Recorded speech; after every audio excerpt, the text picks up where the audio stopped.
नमस्कार, बहुत स्वागत आप सभी का IBC 24 में और मैं हूं आपके साथ शुभांगी ठाकुर। खबर चुनावी आप देख रहे हैं। बुलेटिन की शुरुआत करेंगे सियासी खबरों के साथ और सबसे पहले बात करेंगे देश के प्रधानमंत्री नरेंद्र मोदी के 2 दिवसीय छत्तीसगढ़ दौरे की। तो पीएम मोदी दोपहर 2:05 में रायगढ़ पहुंचेंगे और इसके बाद आपको बताते हैं मिनट टू मिनट कार्यक्रम। तो दोपहर 2:45 में शक्ति पहुंचेंगे पीएम मोदी। बीजेपी प्रत्याशी के पक्ष में जनसभा को संबोधित करेंगे। इसके बाद दोपहर 3:40 में शक्ति से वो धमतरी के लिए रवाना होंगे और शाम 4:50 में धमतरी में जनसभा करेंगे पीएम मोदी। इसके बाद शाम 5:55 में धमतरी से रायपुर के लिए रवाना हो जाएंगे और शाम 6:25 में इसके बाद रायपुर एयरपोर्ट से राजभवन के लिए पीएम मोदी रवाना हो जाएंगे और राजभवन में ही रात्रि विश्राम करेंगे। इसके बाद अगर बात करें 24 अप्रैल की, तो 24 अप्रैल की सुबह 8:45 में रायपुर एयरपोर्ट पहुंचेंगे पीएम मोदी और 24 अप्रैल को सुबह 8:45 में एयरपोर्ट में पीएम मोदी रहेंगे और सुबह 9:35 में रायगढ़ एयरपोर्ट पहुंचेंगे। रायगढ़ एयरपोर्ट से अंबिकापुर के लिए रवाना होंगे और सुबह 10:40 में अंबिकापुर पहुंचेंगे। इसके बाद सरगुजा लोकसभा प्रत्याशी चिंतामणि महाराज के पक्ष में चुनावी सभा को संबोधित करेंगे और दोपहर 12:30 में यानी कि 12:30 बजे रायगढ़ एयरपोर्ट से जबलपुर के लिए रवाना हो जाएंगे। तो ये है पीएम मोदी के 2 दिवसीय छत्तीसगढ़ के पूरे कार्यक्रम। लगातार चुनावी सभा को वो संबोधित करते हुए यहाँ पर नजर आएंगे और 24 अप्रैल को सुबह 8:45 में एयरपोर्ट पहुंच जाएंगे पीएम मोदी। तो 2 दिवसीय छत्तीसगढ़ के दौरे पर है। अगर हम आज की बात करें तो आज शक्ति में वो चुनावी सभा को संबोधित करते हुए नजर आएंगे। इसके बाद अगर कल की बात करें तो कल अंबिकापुर में यहाँ पर उनकी सभा का आयोजन किया गया। अगर बात करें आज की, तो आज कई ऐसी जगह है जहाँ पर उनके दौरे हैं, वहाँ पर रूट का डायवर्जन भी किया गया है। कई ऐसी जगह है जहाँ पर सुरक्षा के पुख्ता इंतजाम पीएम मोदी के दौरे को लेकर किए गए हैं। और अब आपको दिखाते हैं छत्तीसगढ़ के दौरे को लेकर पीएम मोदी का एक्स पर पोस्ट। लोकसभा में बीजेपी एनडीए को अपार जन समर्थन मिल रहा है, ये बात उन्होंने कही। आगे कहा कि मैं उत्साह के माहौल में परिवारजनों के बीच रहूंगा। दोपहर करीब 2:45 में छत्तीसगढ़ के जांजगीर चांपा लोकसभा सीट और शाम को करीब 5 बजे महासमुंद लोकसभा में अपनों का आशीर्वाद प्राप्त करूंगा। तो आपको बता रहे कि जिस तरीके से दौरे की तैयारियां जो है वो छत्तीसगढ़ में लगातार जारी है। इसी बीच पीएम मोदी ने सोशल मीडिया प्लेटफॉर्म एक्स पर पोस्ट किया और पीएम मोदी के दौरे पर सीएम देसाई ने भी एक्स पर पोस्ट किया है। विकसित भारत के विश्वकर्मा यशस्वी प्रधानमंत्री नरेंद्र मोदी जी का छत्तीसगढ़ की पावन धरा पर हार्दिक स्वागत है। आगे उन्होंने लिखा कि छत्तीसगढ़ की जनता कह रही है मेरे वोट देने का रीजन है क्योंकि मोदी के पास विजन है।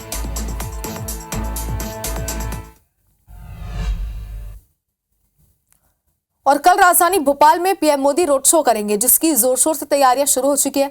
मुख्यमंत्री डॉक्टर मोहन यादव ने सोमवार को एयरटेल चौराहे से लेकर नानके पेट्रोल पंप तक रोड शो मार्ग का निरीक्षण किया और सुरक्षा व्यवस्था की जरूरी दिशा निर्देश दिए हैं।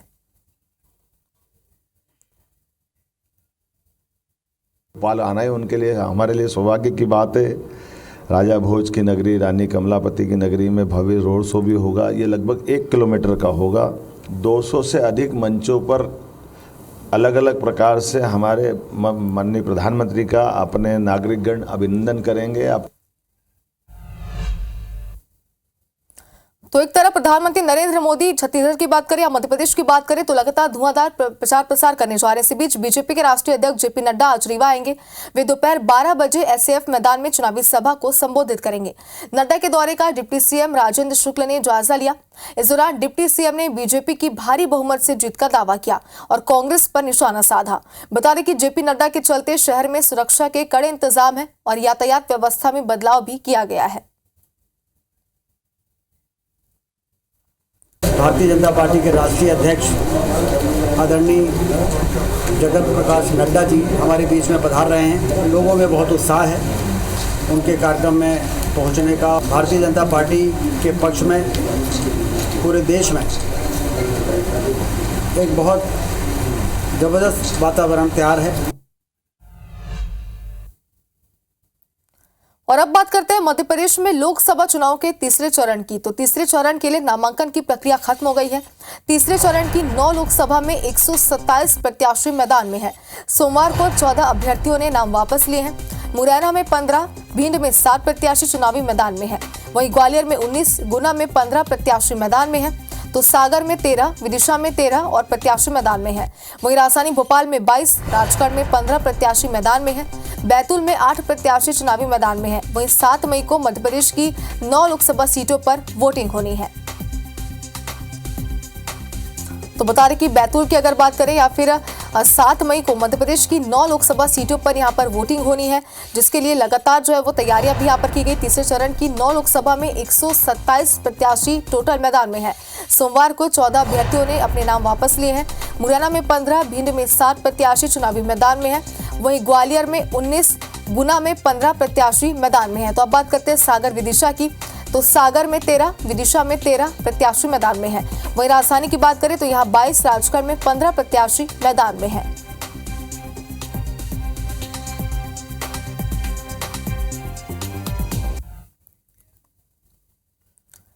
और इसी बीच मुख्यमंत्री विष्णु देसाई का एक बड़ा बयान सामने आया। राजनांदगांव में आसानी से जीत का दावा उन्होंने यहां पर किया है। भूपेश बघेल को प्रत्याशी बनाने से मुकाबला आसान हो गया, ये बात मुख्यमंत्री ने कही। आगे कहा कि कांग्रेस ने राजनांदगांव से दागदार चेहरा दिया है। कांग्रेस की तरफ से दागदार चेहरा होने से लड़ाई आसान हो गई है। बड़े मार्जिन से राजनांदगांव का चुनाव जीतेंगे। तो देखिए लगातार दावे किए जा रहे हैं। और इसी बीच प्रदेश के मुख्यमंत्री विष्णु देसाई ने भी एक बड़ा बयान यहाँ पर दिया है। उन्होंने कहा कि आसानी से वो यहाँ पर चुनाव जीत जाएंगे और बड़े मार्जिन से वो चुनाव जीतेंगे। तो बता दें कि उन्होंने कहा कि राजनांदगांव में भूपेश बघेल को प्रत्याशी बनाने से उनका काम और भी ज्यादा आसान हो चुका है। और उन्होंने दावे के साथ ये बात कह दी है कि चुनाव उनकी पार्टी जीतेगी। ये राजनांदगांव से हमेशा भारतीय जनता पार्टी जीतते आई है और कांग्रेस पार्टी यहाँ से इस प्रदेश के कांग्रेस के पूर्व मुख्यमंत्री श्री भूपेश बघेल जी को प्रत्याशी बनाकर हम लोगों का ये चुनाव को और आसान कर दिया है। एक ऐसा दागदार चेहरा जिसको 2023 के विधानसभा चुनाव में छत्तीसगढ़ की जनता नकार चुकी है, उसको कांग्रेस पार्टी यहाँ लोकसभा का प्रत्याशी बनाई है। तो हम लोगों का ये लोकसभा की लड़ाई बहुत आसान हो गई है। और चुनावी साल में बीजेपी और कांग्रेस के बीच जुबानी जंग तेज हो गई है। सिवनी मालवा पहुंचे पीसीसी चीफ जीतू पटवारी ने मोदी सरकार पर जमकर हमला बोला। जीतू पटवारी ने कहा कि पहले चरण के मतदान में ही प्रधानमंत्री ने हार स्वीकार कर ली है और सबका विकास भूल गए हैं, इसलिए जनता का ध्यान भटकाने के लिए महिलाओं के मंगलसूत्र की बात कर रहे हैं। नरेंद्र मोदी जी ने मंगलसूत्र की बात की, उन्होंने बात की नफरत और घृणा की। ये क्या एहसास कराती है? एहसास कराती है कि मोदी जी ने पहले चरण के चुनाव में हार स्वीकार कर और उन्होंने अपना गियर बदला है, जो उनका परंपरागत गियर था उसको लगाया है। और कांग्रेस नेता और पूर्व विधायक बैजनाथ कुशवाहा ने दल बदल करने वाले नेताओं और बीजेपी पर तीखा हमला बोला है। बैजनाथ कुशवाहा ने कहा है कि दल बदलने की राजनीति नई नहीं है। बीजेपी के नेता कांग्रेसियों पर दबाव बना रहे हैं। उन्होंने आगे कहा कि दबाव के कारण अजब सिंह कुशवाहा और राकेश मावई भी बीजेपी में शामिल हुए। बीजेपी सिर्फ भ्रम फैलाती है। उन्होंने आगे कहा कि कांग्रेस हमेशा हिंदुत्व की बात करती है। हिंदुत्व और संविधान बचाना कांग्रेस के लिए सर्वोपरि है। मध्य प्रदेश में सबसे ज्यादा सीटें कांग्रेस जीतेगी।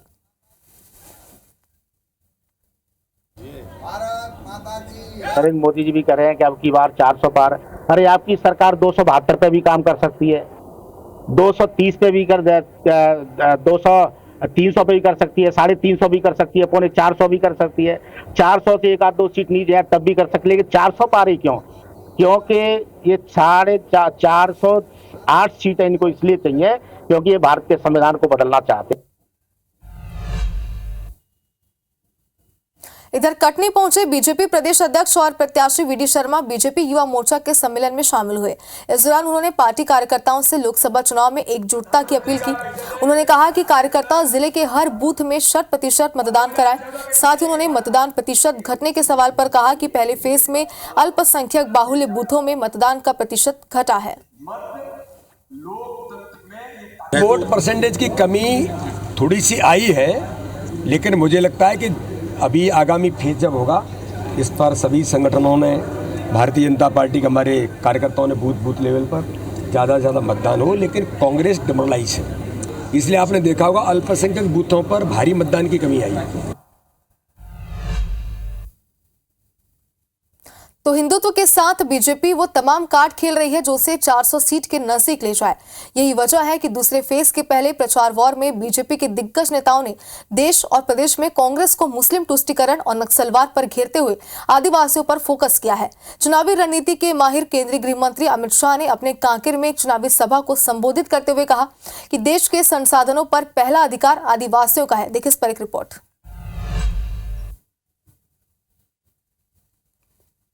आपकी सरकार ने आदिवासी के लिए बजट 24,000 करोड़ रखा था। नक्सलवाद है, आदिवासी क्षेत्र में शांति नहीं हो सकती, रोड नहीं बन सकता, बिजली नहीं पहुंच सकती। तो केंद्रीय मंत्री अमित शाह के संबोधन से साफ है कि देश प्रदेश में बीजेपी का पूरा फोकस आदिवासी वर्ग पर है। कांकेर के नरहरदेव मैदान पर हुई आम सभा के मंच पर गृह मंत्री शाह ने कांग्रेस को घेरते हुए पूर्व पीएम मनमोहन सिंह के भाषण की याद दिलाते हुए कहा कि कांग्रेस कहती है देश के संसाधन पर पहला हक माइनॉरिटीज का है, मुस्लिमों का है, जिनके ज्यादा बच्चे हैं उनका है। लेकिन भाजपा का मानना है कि हर संसाधन पर सबसे पहला हक गरीबों का, आदिवासियों का है। 4 पीढ़ी राज करने के बाद भी आदिवासी बहुल राज्य छत्तीसगढ़ को राज्य का दर्जा बीजेपी ने दिलाया। शाह ने चैलेंज करते हुए कहा कि आदिवासी क्षेत्रों में विकास की राह का सबसे बड़ा रोड़ा नक्सलवाद है। 2 साल में प्रदेश से नक्सलवाद का सफाया होगा। बेहतर होगा कि बचे खुचे नक्सली सरेंडर कर दें। शाह ने याद दिलाया कि मोदी सरकार ने आदिवासियों को सुरक्षा सम्मान दिया, एक आदिवासी बहन को देश का राष्ट्रपति बनाया।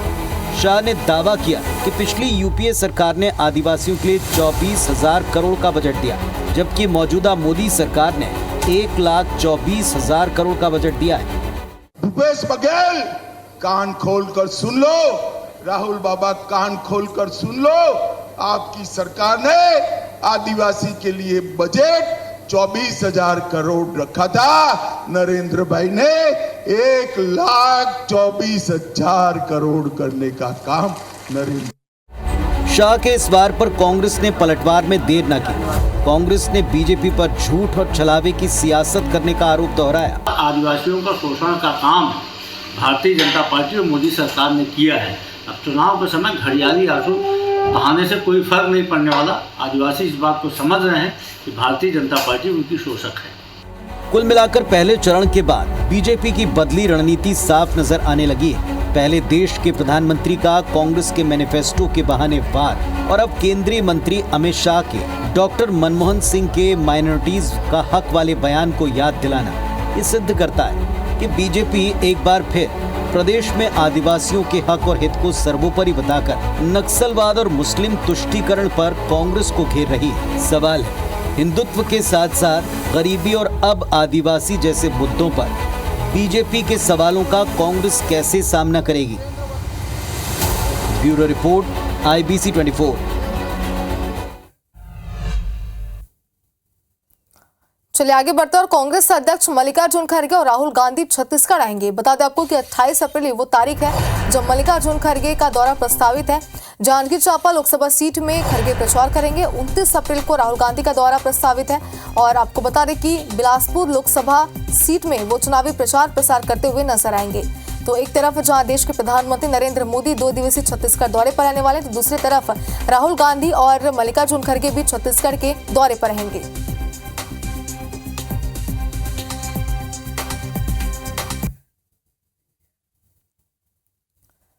मध्य प्रदेश और छत्तीसगढ़ में गुजरते वक्त के साथ चुनाव प्रचार और जोर पकड़ने वाला है। दोनों राज्यों में शुरुआती 3 से 4 चरणों में ही मतदान संपन्न हो जाएंगे। दूसरा चरण 26 अप्रैल को, तो तीसरे चरण का मतदान 7 मई को है। ऐसे में दोनों पार्टियों के पास वक्त कम है और दांव पर लोकसभा की कई सीटें लगी हुई है। बीजेपी और कांग्रेस के तूफानी प्रचार और इसकी तैयारी पर देखिए हमारी खास रिपोर्ट।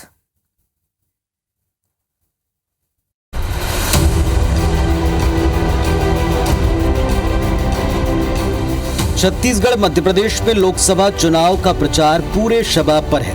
दूसरे चरण में प्रचार का समय खत्म होने में अब बस 40 से 45 घंटे बचे हैं। छत्तीसगढ़ की बात करें तो राजनांदगांव, महासमुंद और कांकेर सीटों पर वोटिंग है। इन सीटों पर दिग्गज नेताओं ने प्रचार में पूरी ताकत झोंक दी है। इस कड़ी में सोमवार को बीजेपी अध्यक्ष जेपी नड्डा ने लोरबी, भिलाई और चंद्रखुरी में सभाओं को संबोधित किया, तो केंद्रीय गृह मंत्री अमित शाह ने कांकेर से हुंकार भरी। 11 की 11 जीतनी है या नहीं जीतनी है? मोदी जी को फिर से प्रधानमंत्री बनाना है या नहीं बनाना है? तो मेरे साथ दोनों हाथ उठाइए, उठाइए दोनों हाथ, विजय के संकल्प की मुट्ठी बींचे और प्रचंड आवाज से बोलिए, भारत माता की जय श्री राम, जय जय श्री राम। मोदी जी बोलते हैं कि भ्रष्टाचार को हटाओ और ये बोलते हैं भ्रष्टाचारियों को बचाओ। आपको तय करना है, बोलो भ्रष्टाचार हटाने के लिए करना है, जोर से बोलो हटाने के लिए करना है, और भ्रष्टाचारियों को जेल भेजना है कि नहीं भेजना है। रविवार रात 9 बजे के आसपास बीजेपी के चाणक्य केंद्रीय गृह मंत्री अमित शाह ने राजधानी रायपुर में एंट्री ली। पार्टी नेताओं की बैठक लेकर बीजेपी की छत्तीसगढ़ में चुनावी रणनीति की समीक्षा की। सीएम साय को सभी 11 सीटों पर जीत का गुरु मंत्र भी दिया। अगले 2 दिन बीजेपी के चुनाव प्रचार के लिहाज से और भी अहम है। पीएम मोदी 23 और 24 अप्रैल को छत्तीसगढ़ में रहने वाले हैं। प्रधानमंत्री मोदी 23 अप्रैल को महासमुंद, जांजगीर चांपा और 24 अप्रैल को सरगुजा सीट के लिए चुनावी सभाएं करेंगे। लोग अपने अपने राज्यों के जो रिपोर्ट है वो रखते हैं, चर्चा का जो मार्गदर्शन उनको मिलता है उस पर काम करते हैं। तो जो अभी तक का फीडबैक्स है, जो वर्किंग का है, जो हम लोग कार्यक्रम कर रहे हैं, उसकी पूरी जानकारी दिया है। फिर उनके जो निर्देश है उसको आगे बढ़ाते हैं। मंत्र यही है कि चुनाव में जीतना है और 11 के 11 लोकसभा की सीटें देनी है। कांकेर में आज एक जनसभा, महती जनसभा को संबोधित करेंगे वो, द्वितीय चरण के चुनाव की दृष्टि से। हमारे राष्ट्रीय अध्यक्ष जी का भी आज प्रवास है और 3 अलग अलग जगहों पर और उनकी भी जनसभा है। यानी बीजेपी के लिए पीएम मोदी, केंद्रीय गृह मंत्री अमित शाह, राष्ट्रीय अध्यक्ष जेपी नड्डा और यूपी के सीएम योगी आदित्यनाथ प्रचार की कमान संभाले हुए हैं। तो उधर कांग्रेस की तरफ से प्रियंका गांधी, राहुल गांधी और सचिन पायलट के दौरे हैं। रविवार को ही कांग्रेस महासचिव प्रियंका गांधी ने छत्तीसगढ़ में दांव पर लगी सीटों पर प्रचार किया है। इस देश के प्रधानमंत्री इस तरह के बड़े मंच पर तो आपके सामने आ जाते हैं, लेकिन आपके बीच कभी नहीं आते, आपके गांव में नहीं आते, आपके घरों में नहीं आते, ये देखने नहीं आते कि आप कैसे जी रहे हो, आपके क्या क्या संघर्ष हैं, आप इतनी महंगाई में कैसे अपनी सब्जियां खरीद रहे हो, कैसे दाल रोटी पूरी हो रही है, किस तरह से बच्चों को पढ़ा रहे हो। इधर मध्य प्रदेश में भी चुनावी पारा हाई रहने वाला है। पीएम मोदी 24 अप्रैल को सागर और बैतूल में चुनावी सभा करेंगे, भोपाल में रोड शो करेंगे। 25 अप्रैल को मुरैना में पीएम मोदी की चुनावी रैली है। तो कांग्रेस के छत्तीसगढ़ प्रभारी सचिन पायलट 25 अप्रैल को देवास में चुनावी सभा लेने पहुंचेंगे। प्रधानमंत्री नरेंद्र मोदी जी की सभा, उसको लेकर कार्यकर्ताओं में काफी उत्साह। अभी हम लोगों ने इंदौर, धार जिले के लोगों से तो बात की है, पर झाबुआ के कार्यकर्ता ही बोले हम भी आएंगे। तो एक बड़ी संख्या में यहाँ पर जनसैलाब होगा जो प्रधानमंत्री जी को सुनेगा। यूं तो मध्य प्रदेश, छत्तीसगढ़ बीजेपी के गढ़ हैं। लोकसभा चुनाव के दौरान उसका प्रदर्शन शानदार रहता आया है। फिर भी बीजेपी अपनी तैयारी में कोई कोर कसर छोड़ना नहीं चाहती, क्योंकि अब की बार उसका लक्ष्य 400 पार का है। दूसरी तरफ कांग्रेस बीजेपी के 400 पार के दावे को झूठा साबित करने के लिए पूरा जोर लगाती नजर आ रही है। Election desk, IBC 24।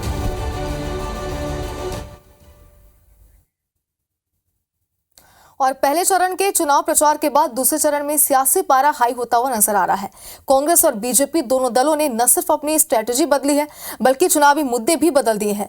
दूसरे चरण के लिए कांग्रेस और बीजेपी की क्या रणनीति है, देखिए इस रिपोर्ट में।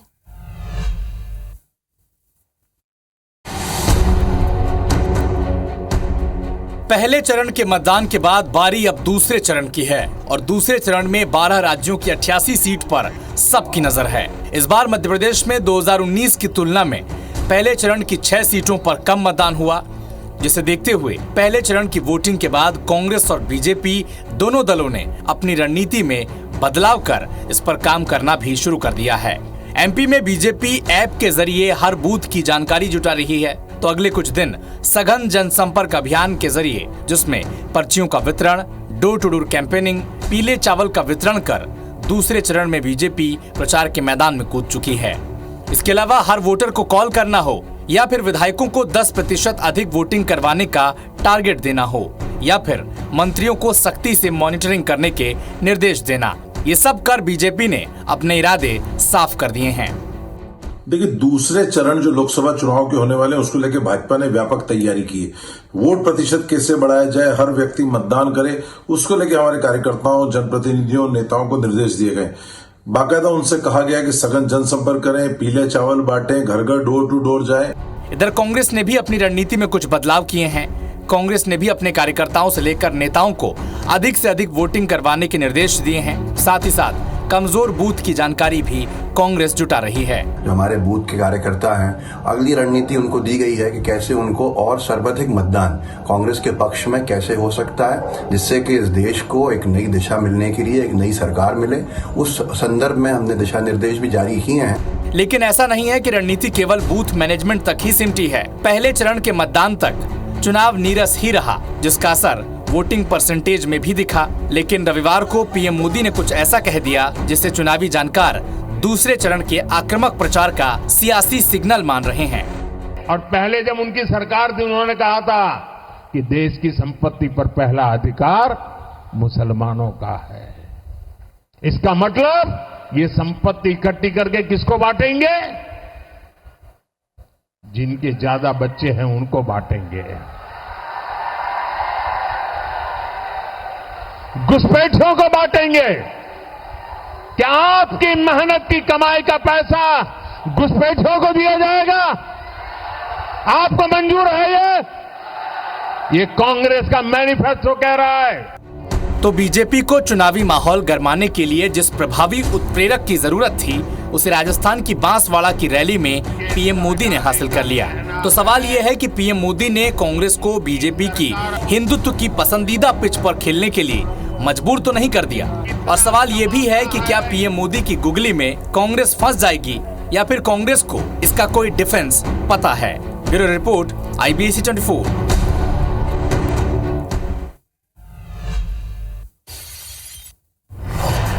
तो आज हनुमान जयंती और सीएम निवास में भगवान हनुमान जन्मोत्सव मनाया गया है। सीएम विष्णु देसाई यहां पर मौजूद रहे। उन्होंने सपरिवार हनुमान जी की यहां पर पूजा अर्चना की है। सीएम साय ने प्रदेश की सुख समृद्धि की कामना की।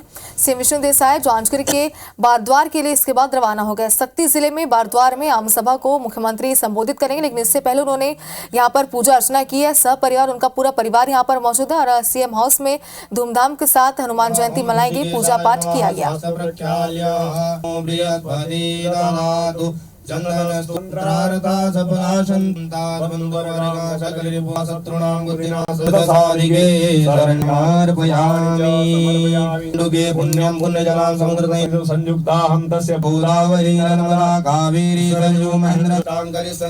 देखिए किस तरीके से वो अपने दौरों पर आज रवाना होने वाले हैं। विशाल जनसभाओं को मुख्यमंत्री संबोधित करने वाले, लेकिन उससे पहले सबसे पहले उन्होंने अपने सुबह की शुरुआत, अपने कार्यक्रमों की शुरुआत पूजा अर्चना से यहाँ पर की है। हनुमान जयंती के अवसर पर जहां पूरे देश में हनुमान मंदिरों में पूजा पाठ की जाए, तो दूसरी तरफ आज मुख्यमंत्री विष्णु देसाई ने भी अपने निवास में यानी कि सीएम हाउस में पूजा अर्चना के साथ अपने दिन की शुरुआत की, जहां पर उनका पूरा परिवार इस वक्त मौजूद है। तो जन्मोत्सव यहाँ पर उन्होंने धूमधाम से मनाया सीएम हाउस में। साथ ही उन्होंने पूजा पाठ के साथ अपने दिन की शुरुआत की और उसके बाद वो अपने दौरों के लिए रवाना हो गए।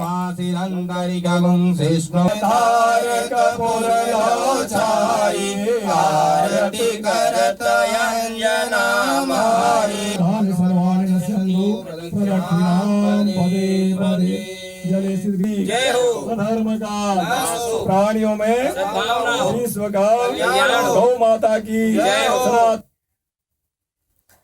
और इसी के साथ खबर चुनावी में फिलहाल इतना ही, लेकिन खबरों का सिलसिला आगे भी जारी रहेगा। बनी रही IBC 24 के साथ। नमस्कार।